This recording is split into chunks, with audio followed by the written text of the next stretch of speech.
Welcome, ladies and gentlemen, to the Reasonable Contractor podcast. I'm Ryan Templin, your host, the Reasonable Tech Dad, and I'm excited to talk to our next guest today because primarily this podcast has only been around for a couple months, but we've talked to one-man crews, guys with a couple trucks, etc., and I think what Scott Corbin here from Corbin LLC brings is a perspective on scale. Scott has anywhere from 40 to 50 jobs going at a time, 4 different trade companies under one company that manage everything together, so I think that's going to be really cool, honestly, for my curious geek side to hear from him. And I'll pass it over to you right away, Scott. Why don't you give us your backstory, man? How'd you land here? How'd it shake out? Yeah, thanks, Ryan. I really appreciate you having me on here.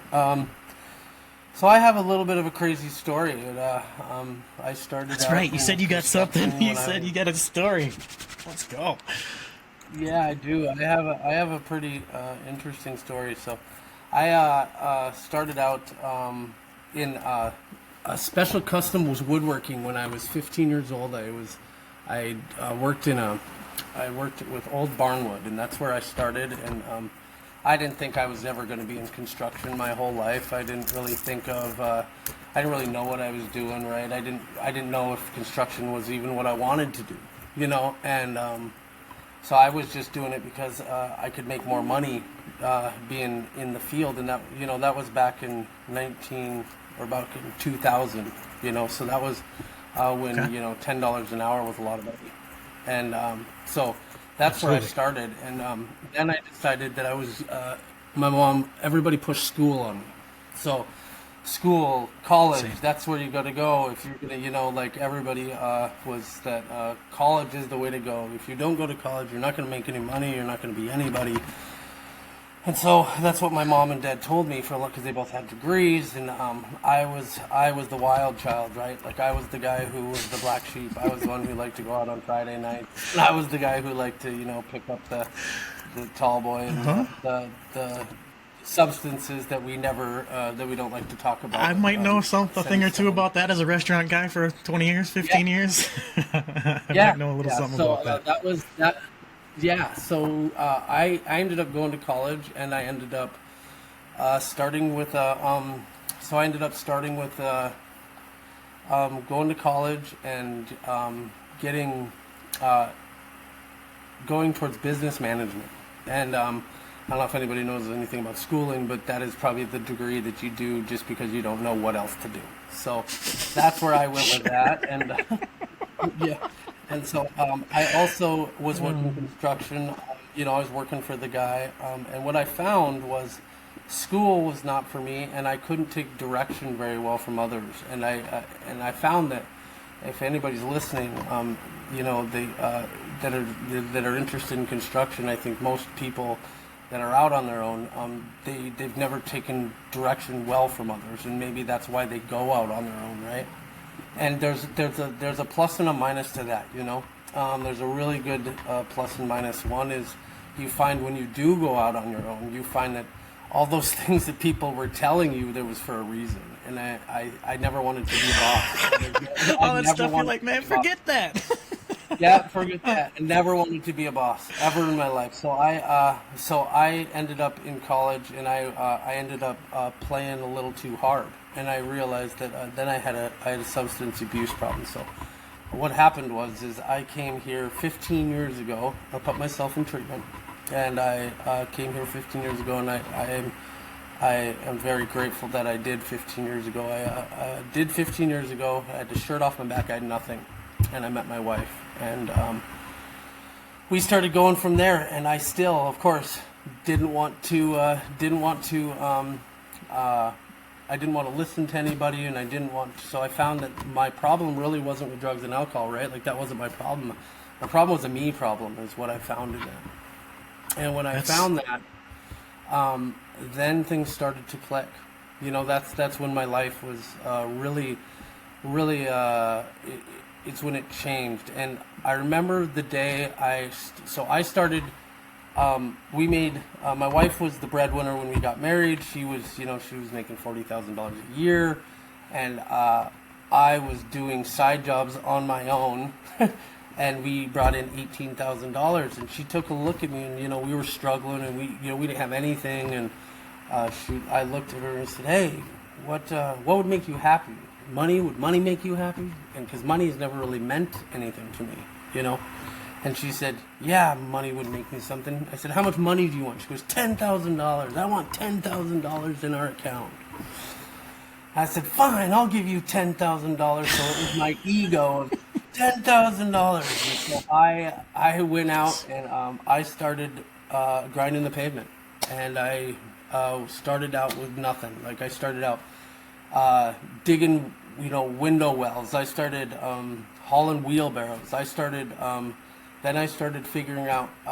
So I'd been in every trades as I grew up going through college. Like I'd been, in custom woodworking, and I had done framing, and I had done, never for my own, but I'd worked on crews my whole life. So I knew the basics of construction, right? So then I said, well, I'm going to start doing it on my own. So I started saying, well, I'm going to start remodeling. So that's where I kind of went, and I started working on bathrooms, and then I I worked speeding forward. Like I started growing up a little bit, and I worked really hard, and I started working 16, 17 hours a week. So if anybody knows what that feels like, I totally get what that is. I put 17 hours a day, every day, for a whole year. And that's intense. I learned a lot, right? I learned how to paint. I learned how to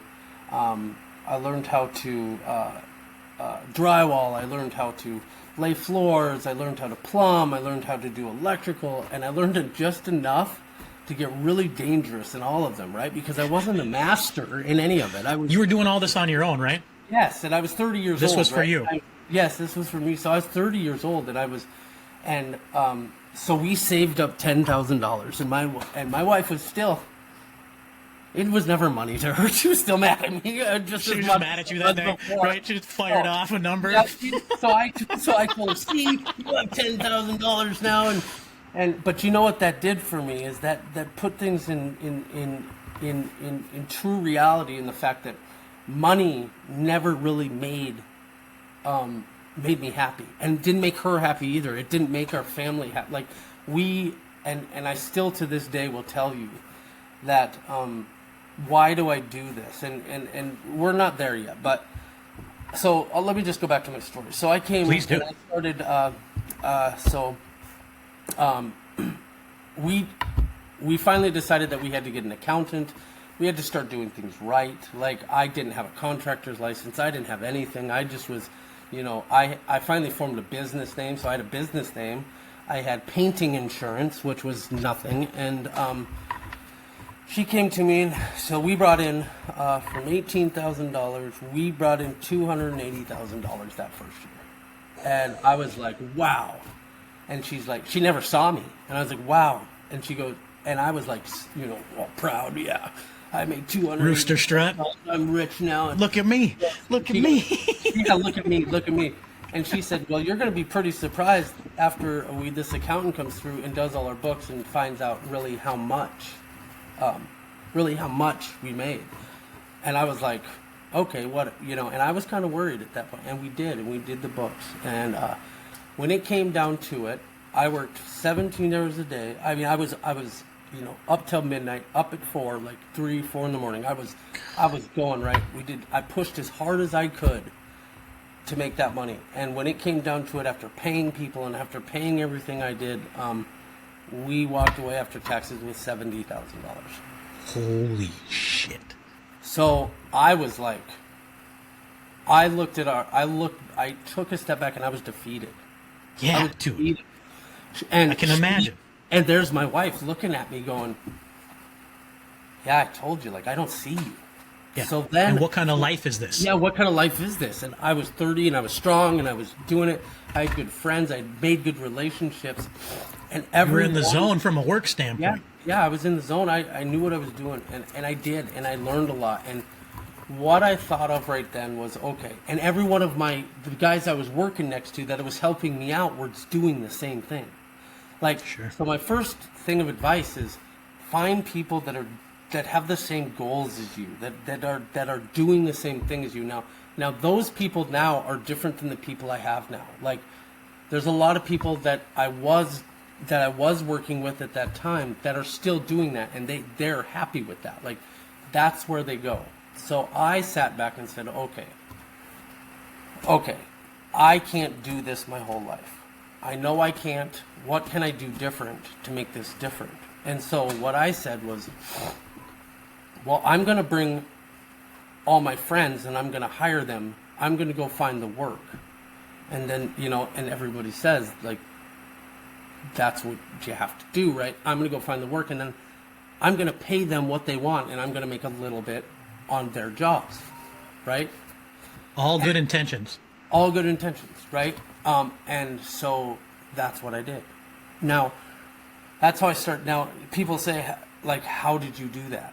Well, I will say that the first thing is the first avenue is I went to Home Depot. That was the first thing. I had a friend in Home Depot, and she was like, hey, I have this program called Pro Referral. You can join this program, but if you don't stay up on this program, you're going to get a bad name, and it's going to destroy you, and it's not going to lift you up.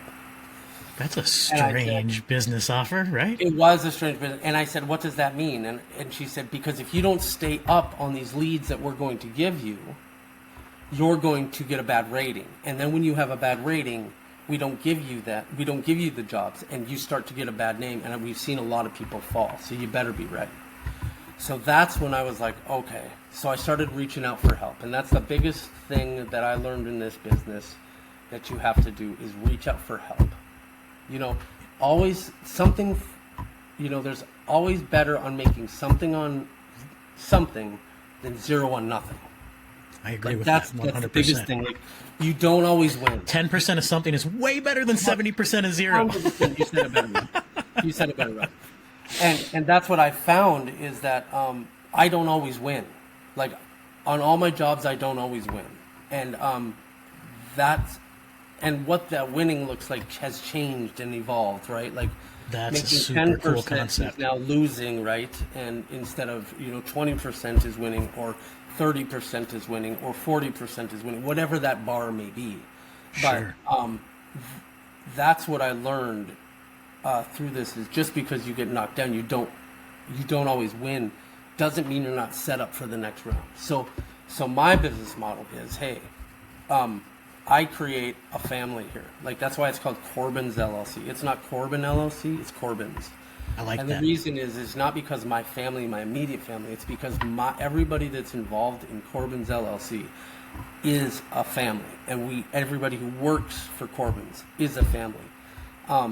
They all have a say in what goes on. They all have, if you enter our niche, if you enter our sphere, then you are protected. Like, I went to bat for my office manager the other day. Somebody came at her, and he was a client, and he was treating her disrespectful, and I went after him because it was not.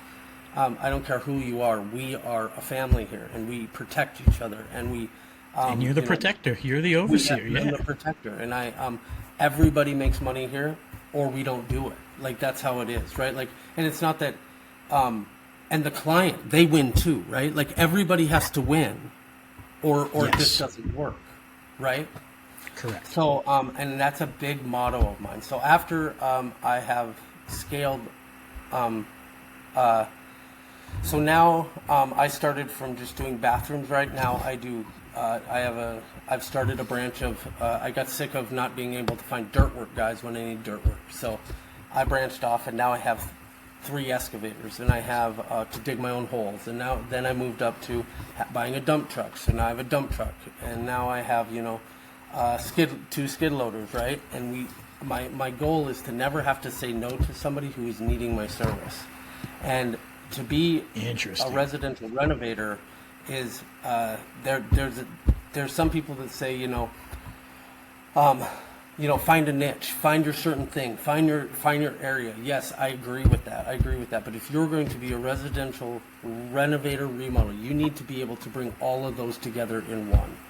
And that's what I've found has been my powerhouse. Is I'm very well equipped in every siding, roofing, flooring, kitchens, bathrooms, and if you look at my website, corbinslc.com, it shows that we do every step of it, and we have special teams that designate those areas. Like I have 3 custom cabinet guys, I have 4 electricians, I have 4 plumbers, right? Like I have an engineer, and I have a architect, and I have those guys are all part of our sphere, and we are all very close. And so that has been over 10 years of work, right?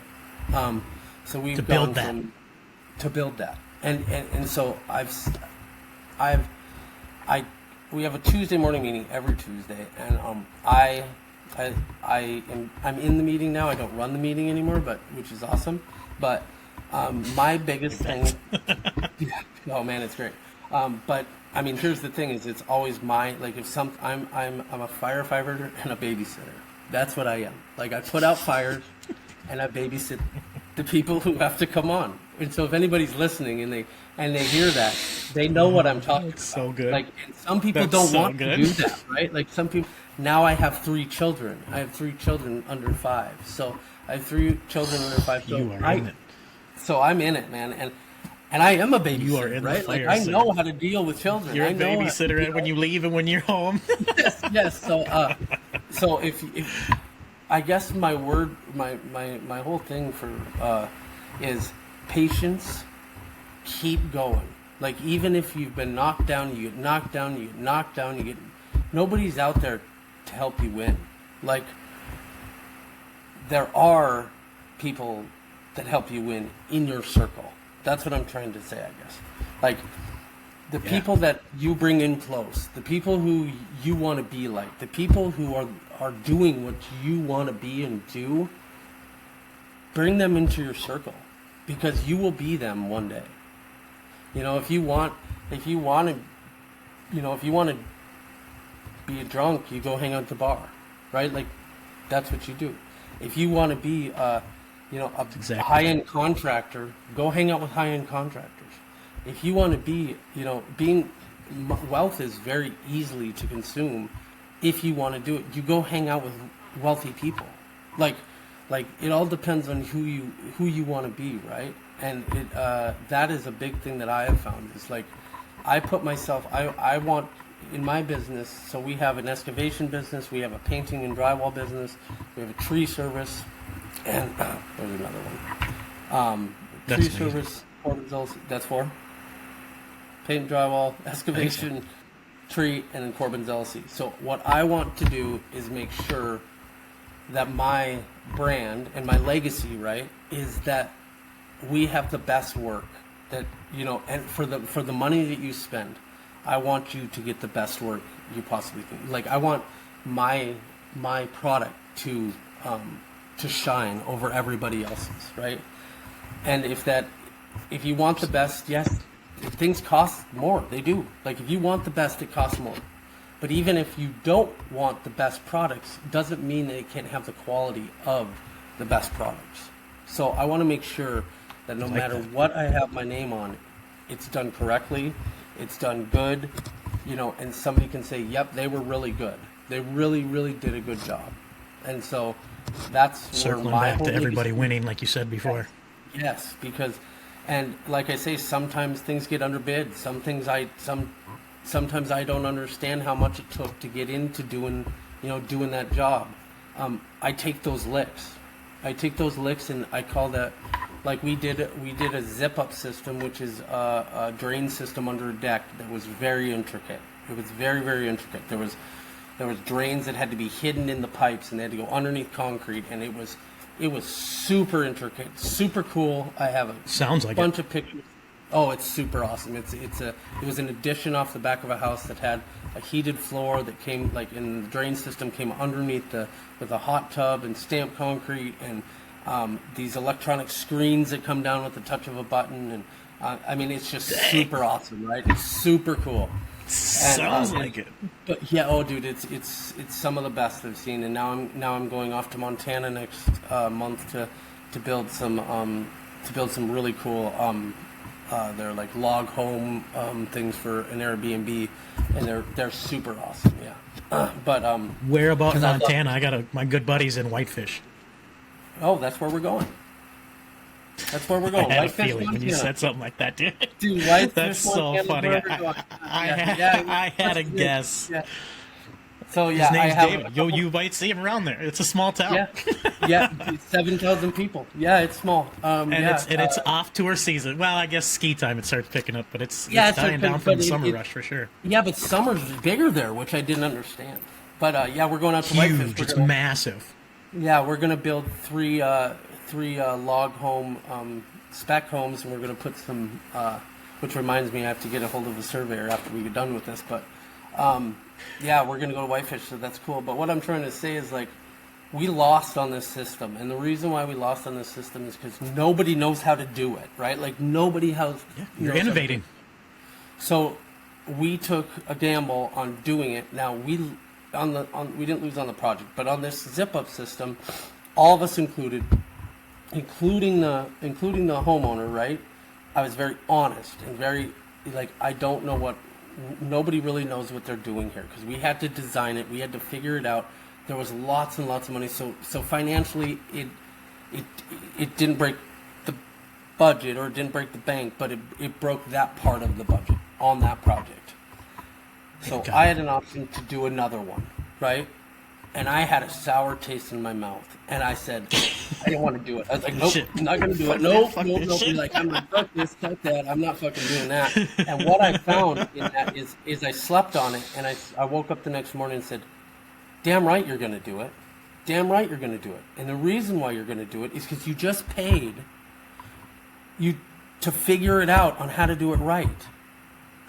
Love that. And you just paid for it. You did paid training to train everybody. And I brought it to the team, and I said, guys, guess what we're going to do? And they're like, why the fuck are we doing that? Because it was hard for everybody. You got to be kidding me. I'm like, I'm stupid not to do it. You know exactly what to do.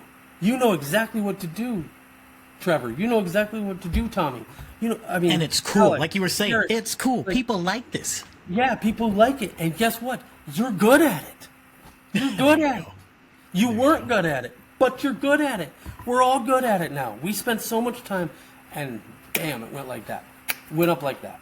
And it was great. And so that's what I have learned is just because you screw up once or twice, that's paid. That's your schooling. That's like you going to college. That's like you learning. The college degree got me nothing. It got me a $16 an hour job at auditing a bank, and I have Couldn't agree more. ADD. That don't work. That don't work, man. I can't sit there and audit banks every day. I can barely sit still in my chair. Yeah. You know what I mean? Absolutely. So, yeah. So that's right now. It's find out why you're doing it. Right. Find out why you're doing this. Whatever you're doing, if it's construction, if it's podcasting, whatever it is, what makes you get up in the morning to do it? Like, what gets that? What lights that fire? There's the fire. That's the passion. You know what I'm Agreed, saying? 100%. The passion. I love, and I think, and I'll tell you my passion. Yeah, go for it. No, please continue. All I was going to say is that I think it's becoming very clear why you're at where you're at. I think as you're working through these stories, it's like, holy crap, you understand things at a excellent, so my very biggest deep level, compliment but is understand the important things. Yeah, and really the important things I would have to say is, now that I've done it, is family, right? Like, family is very important to me. It was never like that back when I was up till I was 30, 35 years old, right? Like, family was never what it meant it is now, right? Money, I found that, yes, I love money, and because it gets to buy me freedom, right? But here's another thing is, to a certain point, money doesn't mean anything anymore. Things don't mean anything anymore. And I don't know, you can't really tell somebody that until they live it. And for everybody who's listening who thinks the reason why I'm doing that is money, that's okay. That's okay. But know that at some point, money can't buy you happiness. And that's so cliche, and it's so, but it's true. Because, but you hear it from all the people that have made that journey. You hear that from all of the people that get to what you're talking about. They all say that. They all say it's different for each person, but there is a tipping point where it's like, no, this is not anywhere near the most important thing. Not even close. It's interesting to hear you say that, Ryan, is because of everybody's journey that goes through it. And I think that's where I'm trying to say is find the reason before you make the money. Because when you make the money, and if that's the reason why you're happy, there will be no end to the happiness. You will never be happy. It will be an endless journey of unhappiness, and that's despair. Yes, 100%. Like, yes, do I think it's awesome when I see a big deal go down, and the team's going, yeah, and everybody sees the numbers, right? Because you have to keep, like, money's to keep score. Money is to keep score. So good. It's not. It is. So it's a scoreboard, is what it is. And so I have a team that says, yeah, and I'm like, yeah, and I'm saying, sweet, I've never done that before. I've never cantilevered something 14 feet over something, and let's see if it's going to break. Like, I'm thinking that in my head, right? Like, I'm not saying this out loud to a client. But I'm like, I'm going to take one of these licks and innovate. We're going to find out. Yeah, like, that's what gets my blood going, right? Like, juices flowing. Yeah. That is. Well, we did a garage, and we cantilevered something out 14 feet that's never been done before, and we used huge steel I-beams and some engineering and we used these pylons that drove 75 feet into the ground to hold it down, not up. So, and then it had a teetering point. It was some of the coolest, and nobody, when you look at it, you're like, wow, that's cool. But nobody really knows what was put into that to get it to go. And I've made relationships from that one build for life. Like, I can call that engineer. I can call those people I worked with at Goliath Tech. I can work at those people at JDW, and I can pick up the phone and be like, hey, J-Dubs, hey, anybody. And they're right on the phone. Hey, what can I do for you, man? I'm here. What are we going to do next? Like, those are the relationships that I'm talking about that will take you into next level. Those are the relationships, that journey that I walked with people. And we didn't make $1 million on that. But what we learned was we had to come together so close to get it that it is unforgettable. It was a journey. Well, you've also built a foundation to take on things like that or similar things in the future, maybe bigger things. 100%. And that's why, like, I don't look to make money on every job. I look at my team to make me money on 5 jobs. That's my motto. So 5 jobs make my money every year. My team keeps the lights on. That's how I work it. So, so like I don't worry if I'm breaking even halfway through the year, because I know my team is so good that when that big job comes around, that is the bread, is the one that is the payday, I have the team that nobody else can beat. Nobody else can beat. Knocks it out of the park.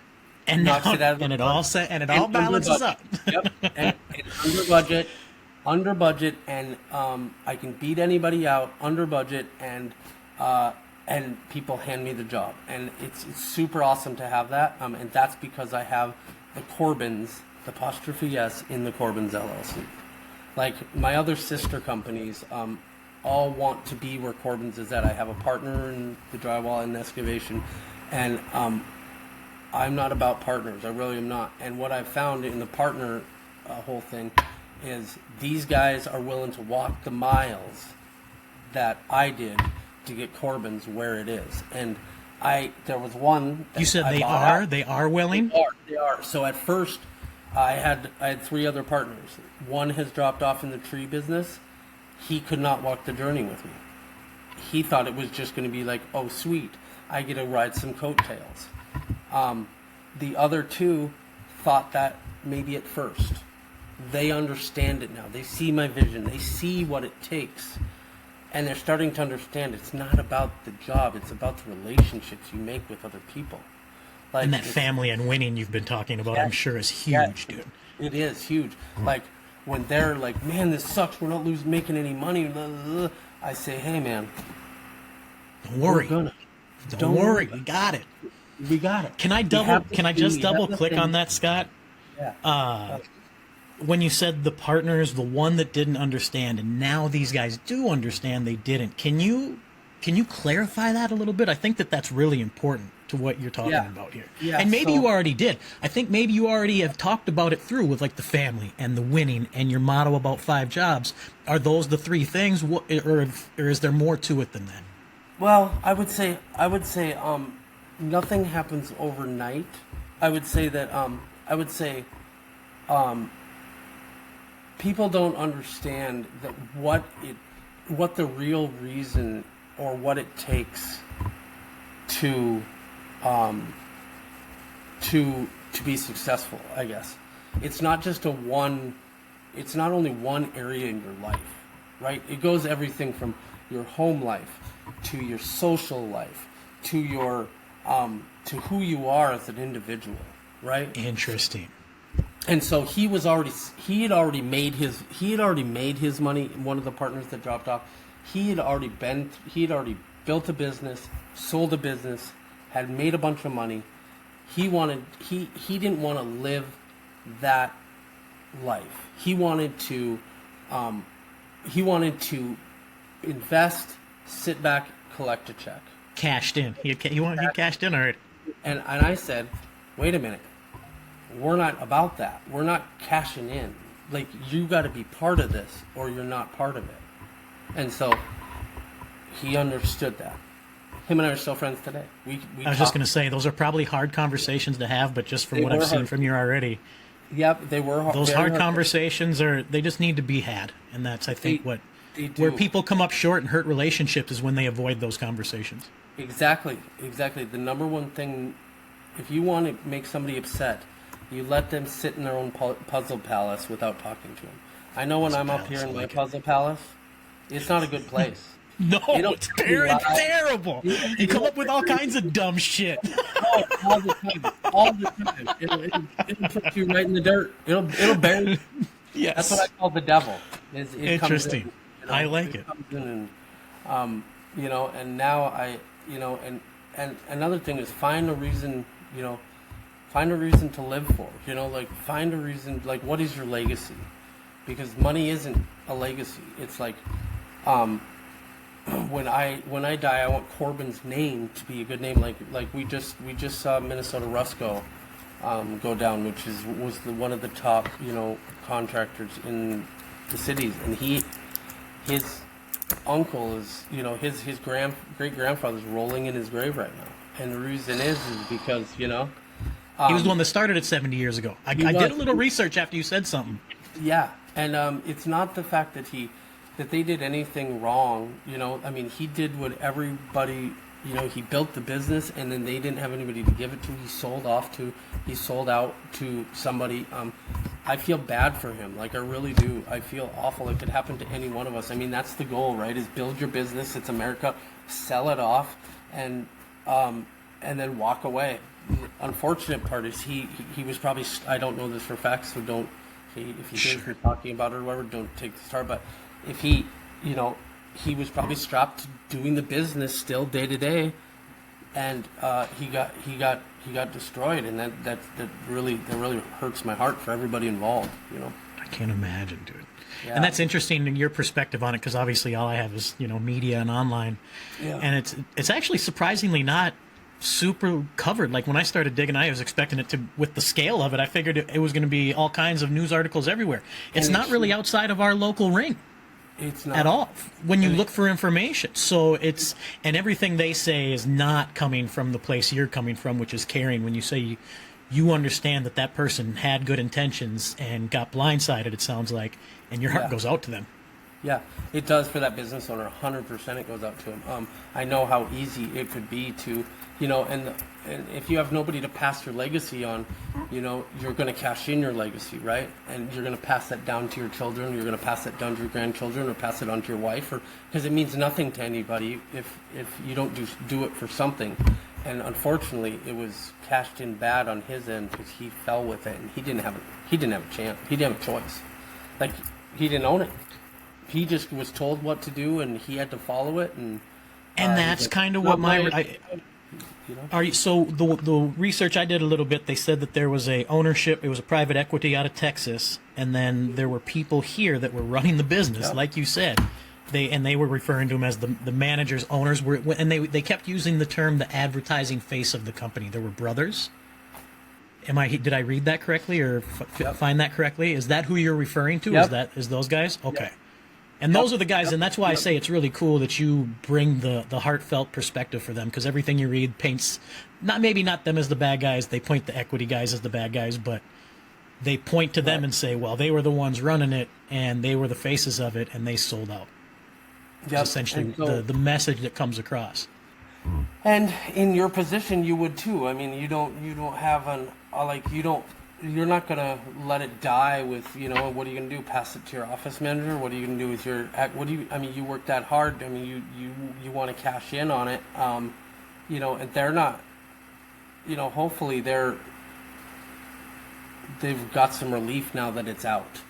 I would say that they are now they're dealing with the aftermath recovery, right? Because right now they were just, and hopefully they pulled the string. It sounds like they pulled the plug and said, "Hey, man, we're bankrupt. Let it out. We're bankrupt." Like I think they could have kept going even deeper, and I think somebody said, "Wait a minute here, this is wrong. People are getting hurt. Let's pull the plug before we hurt more people." And I'm guessing it was one of those guys. I hope it was one of those guys.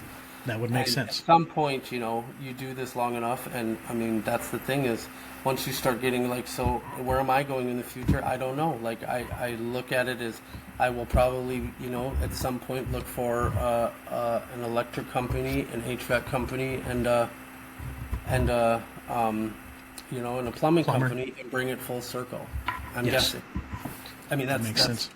Obviously where I plan on going, but we'll see. Well, from the sounds of your previous experience, it sounds like you've built a culture and you have some a set of values and a structure that you'd be hard pressed to fail. I feel like a guy like you when you say things like that. Then we say things like Minnesota Rusco, and that scares me, right? Like I bet, dude. Oh yeah, no. There's another one in Mankato that I just heard of today. That's a big company that went down bankrupt, and I don't. Same sort of thing. Thing. And I bet that, I guess that's interesting. Like, you read those things and you're like, holy shit, that could be me. Yeah. Yep. 100%. And especially with the goals you have. That's got to be interesting to work through. It is. The interesting part about it is I understand now how it happened, and it might be a moral decision at that point. Like, at that point, you see the American greed, like the TV, American greed and stuff like that. That aren't that far from the truth, and sometimes, it's fiction. No. And I think that's where it comes down to, is it could come down to that. And I think it's like, where do you want to sit? Where do I want to sit, right? Like, right now I have morals to show my children to show them, what is right and what is wrong. What do we do? We are here to help people in this world. We are not here to hurt people, right? We are here to help the American or the whole world succeed, right? Agreed. Not just America, right? Agreed. And the more we help people, the more we are blessed. So, could not agree more, friend. So that's that's the message. If there's anything out there that I want anybody to hear is, throw in that extra coat of paint. Throw in that to somebody who can't afford it. Throw in that little extra bit. From the people who are first starting in the trades, pick up that shovel, right? Sweep the shop. If I could go back to doing stuff like that, I would pick it every day of the week. Then it's simple. Then you're not making moral choices that affect millions. Millions, yes. Give me that shovel. Everybody. Yep. And another thing is, 100%. 100%. Because my decisions now are affecting everybody. And gives me chills just thinking about it. I know, and like my office manager just shut the door because she hears me preaching to her all the time how we're gonna bless this world, and she's pretty funny. We joke around a lot in the office. And Yeah, dude. Well, from that family culture you built. Oh, I know, and she's family. She's absolutely family, and so that's what on Sundays we have everybody over that wants to come over, and I cook a bunch of food like for everybody, like what I mean. And that's the small business. That's what we're allowed to do. That's amazing, dude. And that's where I don't know, where our next game goes, but I know some close friends that have, like as I've changed my friend groups, right? Like who do I want to be? And I have some people who have sold to corporate and have created corporate structure in their business that they have started from scratch. And both of those have both said, if I could do this again, I would not. Both of them have said that. They would have gone your model instead of the corporate structure. They would have kept going the way I'm going instead of sold out. Like, because that's the goal, right? Is build a business, sell it. Build a business, sell it, right? Like, that's the American thing to do. Like, that's kind of the model, right? Like, build. But I can't agree with you more. Not that somebody that's been built anything to that point, but I do read a lot and I love those stories, and I do look to those people for leadership to make my decisions now. Yeah, and I think it's really cool to hear people talk about legacy and purpose and Sunday dinners, because what is that corporate structure without those things? Like, what the fuck is it for? And to me, it's, even with somebody that hasn't built it, I guess, yet, and I just feel like it would just be, to me at this point, and I don't claim to know what I'll decide at the time, but those kind of decisions seem so clear to me that that's the way to go. Because what is it without the purpose? What is it without the family? What is it without the people and being able to talk to your kids at night and tell them that you did the right thing? A teenage kid that doesn't have guidance or leadership, and they, people in the media talk about kids getting a bad rap and why they don't go into trades and they're lazy. Well, how about we shed a little more light on people like you that handle their business, and then the kids do have good leadership, because I bet you 10 to 1 that they're going to make the better decision when they have been shown that once. Well, and that's where it's so hard. I think I can help people in my story in the fact that for one is there's no such thing as being too far knocked down. Like, I started with nothing, absolutely nothing. I didn't have a dollar to my name. I woke up in Minnesota in a treatment center going, how did I get here? That's when I started, right? It's intense. So if you have that behind you, throw it out. We're America. We can get past that, right? It's all about doing the next right thing.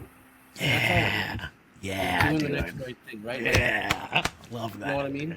That's I all do. it is. And I'm not like I've been the worst of the worst, and I've been the best of the best, and I'm probably somewhere in between. Right? There it is. That's the truth. But there it is. I mean, I'm not preaching to anybody except for that. I just want. You're telling an amazing story, dude, and I really love. Yeah. How's time? I try to be respectful of your time, and we've been. I think you've covered everything I typically would try to cover, but I've never had to stop you. Like, your story is excellent. Yeah. Thank you so much. Should we keep going? You got to get going, because I got questions. I can dig. I could double click. I want you to ask 3 questions. 3 questions. Okay. And I'll just start with the answers. Well, and then I guess let me run back through, because I guess I would normally ask my questions of what do you tell the kids in the trades? You already told them. You said, look, man, get the shovel. Just start. Don't quit. Is there anywhere you'd like to elaborate for the kids specifically and why they should get into the trades? So here's the thing. If you want to work for yourself, go to the trades. If you want to work for somebody else with benefits and everything else, I would say go to college. I have some big decisions on which way I'm going to be directing my 3 children. I did not graduate college. I was close, but I did not graduate. My wife did graduate. So we have 2 different views there, right? And the third one is, I don't know what the best answer is. I think it all depends on the individual. Agreed. I don't think either of them are the right decision. I just think that it depends on where you want to go with life. Yes. And it's fine to work for somebody else, cut your 9 to 5 off and say, I don't want to deal with work anymore.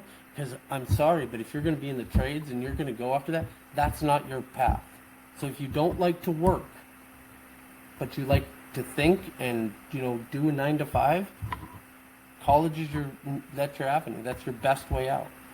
It just is. If you want to work hard, put in long hours, have a meaningful, purposeful, structure, and get down and dirty, and sky's the limit. Trades is your go-to. Come on in, kids. Come on in then, if that's you. and I hire. So I have 10 guys here right now that are all either recovering addicts or that they are under 20. So I'm seeing a big influx on younger generation right now coming in and wanting the shovel. And now I can't find it. So encouraging. 20 to 30. I can't find it, man. I'm telling you, or 30 to 40, or 25 to 35. Man, I can't find somebody who wants to, they don't know anything in the trades and they can't do anything. And they want $40 an hour, and they are worse than the 18-year-old kid that comes in off the street. I'm telling you. 20-year-old kid. Like my 22 and 18-year-old kids, man, they're great. They're great. 20 to 30, there's select few. I'm winking at my Mate, yeah, throwing a little jab around. yeah. She's really good. She really is good. And then I have, the 30 to 40 that are under me that are, I'm 41, 42. So, are lost. They're lost. So then they can't pick up. I'll use my second question to elaborate there, because I hear from the contractors I've talked to so far that hiring is an issue. Finding guys is an issue. And it sounds like to you also, you do have that same issue. It sounded like when you said, I've got some kids and I've got some recovering addicts, you were just talking about their aptitude as far as being ready to listen and being ready to work, versus those are tougher to find still, though, even though you do have a good amount of those right now.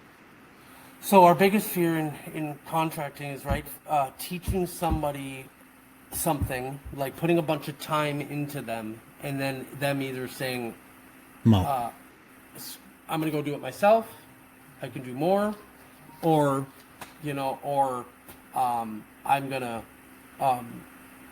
or I don't want to do this anymore, right? Like they just don't want to listen, right? The younger generation, they're more, I would say the younger, if you want to put some time into a guy, I have some guys that are looking that they want to do this for their whole life. Like I've seen some real big change in the 18 to 22-year-olds right now that are super so cool. awesome. That is so cool. And I don't know if it's the way, what's cool about that is I think our American morals are coming back. That's what I wanted feel. to let you finish it, but I knew exactly what you were going to say. Yes. I feel like since our Kirk incidents and our other some big tragedies that have happened in our country. That one struck me, the Kirk. Yeah, it really did. It really hurt me too, and I didn't know why. I've seen a lot of them, and I don't know why. You hear people say that story, I have no idea. It rattled me to my core for a week, and it still obviously has an effect on me. But I was, it does. Dude, we could go on. I know you should go on for that on another day. Yes, we should. Right. But since then, I have seen some changes that have been for the so encouraging, dude. Yeah. When you see the college campuses, the kids out there just openly about their faith and about making good decisions, and the get married and have purpose and have kids. And I can honestly reflect at 40, when people say that we lost that, I guess until I've seen that shift, I didn't realize we did. And I think growing up we did. My generation did. When I talk about restaurant industry and substance challenges, and you talk about those stuff, I've got similar parallels. Yeah. I think all of that stuff points to that we did. Our generation did lose a good amount of that. Absolutely. Yeah. And gives me goosebumps. I think me too. That was very, very well put.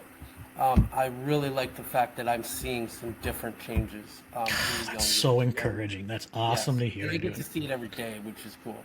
They're trying. I have guys right now 20-year-old, 21-year-old, an 18-year-old, and a 19-year-old, and they're driving my 1-ton diesels with frickin', with a grinding the clutch. Yep, grinding the clutch and shit. And you know what though? They're trying, and they're not working, and they're not whining and quitting. Yeah, dude. I'm not getting calls from them. I'm getting calls from the 40-year-olds right now. They're, wow, I gotta go.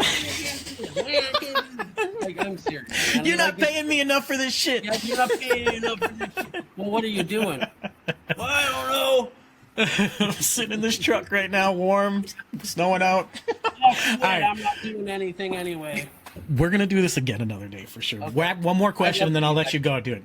Thank you. The AI generator video, the video AI tool. Quick, tell me what that was, dude, because I'm the AI geek. Let me hear. Okay, so the AI, so we use a thing called Otter AI. We bring it into our customers, and we tell them that we're recording it with AI.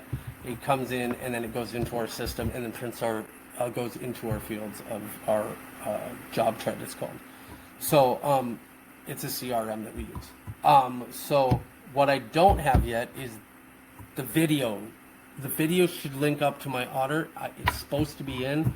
I checked on it. It was supposed to be in this week. It has not come in. But I would love to do another podcast with you to go over that if you would have me back. Dude, I would absolutely do that. We will for sure set that up. And I would literally either because that's the new thing, right? Like that's what everybody's doing. Yeah. I could go. I need people to talk to about this. Yes, because nobody knows it, right? We can go in at length. That has been a focus of mine for 2 years. That's what I have been. Right. I've been building. I've been drawing prints at my dad's lumberyard, and I've been trying to build tools for him. And it sounds like you guys are able to implement the systems. And yeah, we'll save that. We'll put a lid on it right there, and we'll continue. Okay. Awesome, dude. We'll let you get back to it, and appreciate you so much, dude. Like this. Your story was so good. This has blown me away. Like, and you were so vulnerable and willing to tell your story at a very raw level. And I think it'll really do what you intended, which is help people. So, Ryan, well, I hope I helped you or anybody else who's listening. If I reached one, that's all that matters. I think you absolutely did. You can bank on that, dude. We'll talk again soon. Appreciate you, Scott. Have a good rest of the day. Bye.